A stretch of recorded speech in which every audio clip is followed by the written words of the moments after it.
Hey there, everybody! It's me again, and I'm having fun doing all of these little educational videos, and hoping to help you guys learn how to use essential oils and be much more comfortable using essential oils with your pets and starting to get rid of some of those other less than safe, less than natural, less than beneficial products that we've all been using for a whole lot of years. I was there too. I did it for many, many years. And then once I learned more and saw the amazing benefits, I am a total and complete convert. So, when we use essential oils with our pets and even for ourselves or our children or elders in the family, there are often times we need to dilute those essential oils. Be sure to go listen to the video on dilution and my thoughts on the difference between a true dilution and using something that tones down the heat of an essential oil or allows us to have a bigger distribution of that one drop of oil over a bigger area of the body with a slower absorption. That's what we're talking about with using a dilution. And so what can we use for that purpose? So today we're going to talk about fatty oils. And most of you are very familiar with using coconut oil. Most of us will use fractionated coconut oil, and that is, I'm going to sneeze. Excuse me.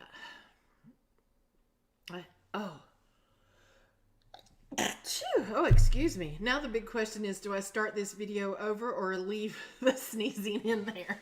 And I think I'll just leave it. So we're going to talk about using fatty carrier oils, and it's those fatty oils that help slow the absorption and help cool or mellow out the heat of some of those hotter essential oils. And in some cases, when we use it as a layer, meaning you apply the oil first and then the carrier on top of that versus mixing them together first, it can actually help keep the essential oil on the skin longer. And because when we put just an essential oil on the skin and it starts absorbing, some of that is going to do what might be called a flash off, where the, you certainly smell it, but some of that is going to be lost into the air, right? It's going to dry before it's absorbed into the skin. So having that carrier oil on top as a layer can slow down that absorption and keep actually more oil in that particular area before it is absorbed into the bloodstream, allowing it to do its work a little more effectively in a more precise location. So there's a number of ways that we use these products or we use these carriers to add benefit to the purpose or the intention of what we want to achieve. So fractionated coconut oil is what is most common for all of you to use. And fractionated simply means that it will not go back into a hardened state at room temperature or even cooler temperatures, right? So most of the time when we have organic coconut oil, it is that thick, white looking, creamy looking collection of oil. Fractionated is liquid all the time. And so coconut oil works great for most everything that we will do. And one thing to keep in mind as well is, should you get a hot oil on a dog accidentally in their eye, using a fatty oil like a fractionated coconut oil will help calm that down, help soothe that, help offer relief, especially if you've gotten it in their eye. You never want to use water because water will actually intensify the effect, and those fatty oils will help tone it down, flush it out, and keep things a little bit cooler and helping them feel relief much faster. But there are other types of carrier oils. There are many types of carrier oils. One of the really great ones is the V6 oil that Young Living has. I have a huge bottle of it. It comes with the Raindrop collection because remember, we're going to be applying a lot of those oils neat.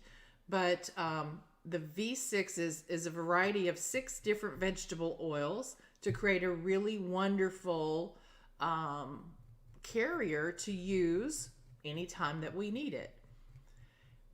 Many of us who are going to be making things like facial serums or ointments or balms or whatever will be looking to some other things, and each of the carrier oils can have its own properties that help address certain supportive areas for the skin and how we use them. So let's take a look at what some of those are.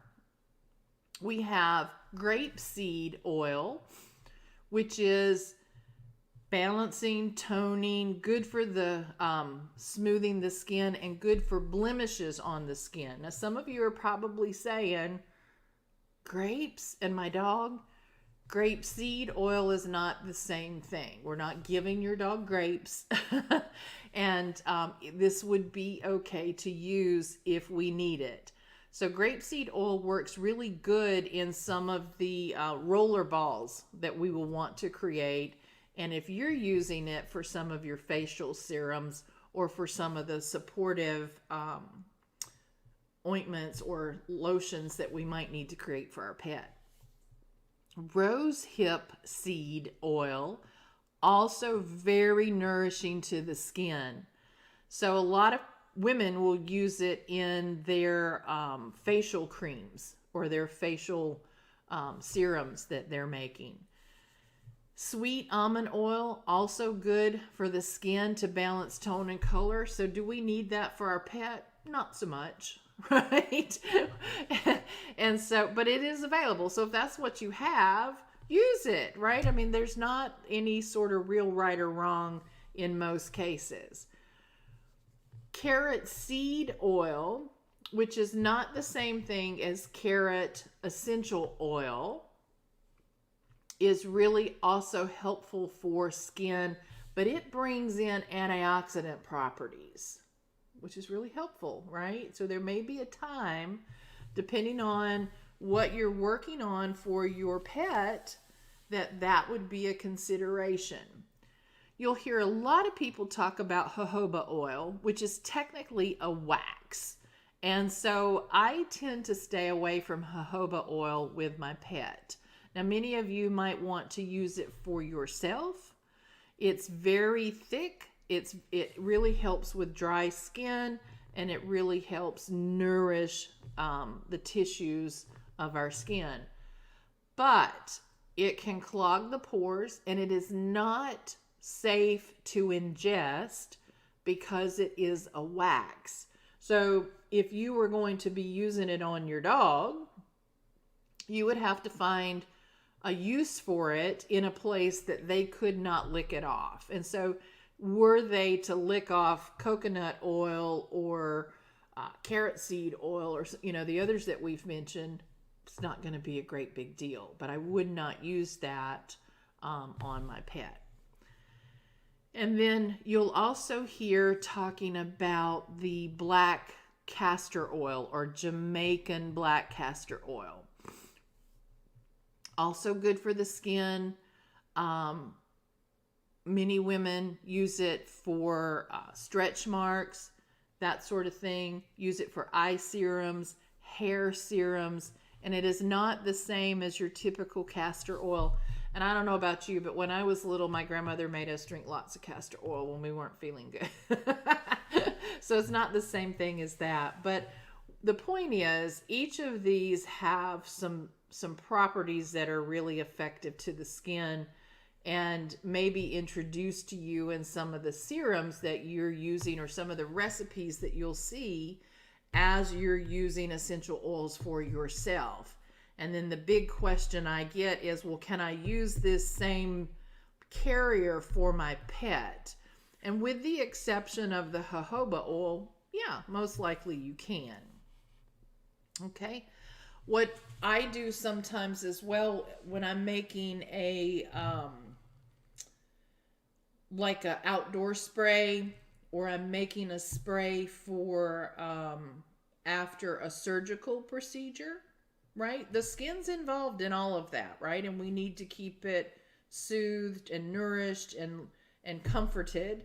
I sometimes use liquid vitamin E for that, and as a emulsifier. So we'll talk more about that later. When we put oils in a liquid, we want to make sure that it's dispersed into that entire amount of liquid, right? And when we have essential oil on water or witch hazel or vodka, for example, cheap vodka as an alcohol, as a distributor, it often just rides on the top. It will disperse a little more than people think that it will, but you'll often see it sort of separate in our spray bottles when we make something like that. And so having a little bit of carrier, even if it's just a vitamin E oil, will help emulsify when we shake it up, so that we are getting those diluted oils and we're distributing that into each pump, not happening to just get none of the oil or all of the oil, all of the essential oil that is, and helps distribute that and disperse it when it comes out of those spray bottles a little more effectively. So keep those in mind when you're thinking about making your sprays and your serums and things that you want to use as a topical application to apply to your pet's skin.